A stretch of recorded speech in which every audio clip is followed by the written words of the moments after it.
श्रीराम नमस्कार। जर आपल्या कुंडलीमध्ये सूर्य अनिष्ट असेल, अशुभ असेल, तर त्याचे फळ आपल्या जीवनावरती भरपूर पडतात।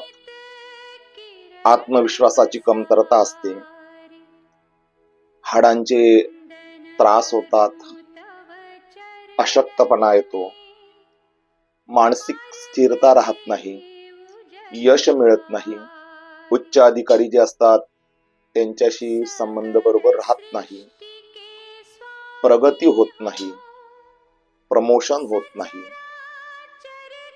तर हे सर्व जे फळ आहे कुंडलीमध्ये अशुभ सूर्यामुळे मिळतात।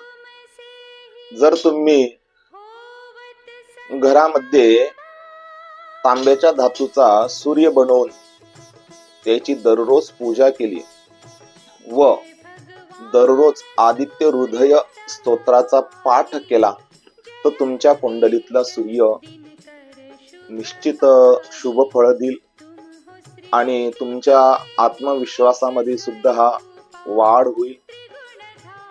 जे विद्यार्थी आहेत त्यांचं शिक्षणामध्ये यश मिळत नसेल, तर त्या विद्यार्थी यांना सुद्धा त्याच्यामध्ये यश मिळेल।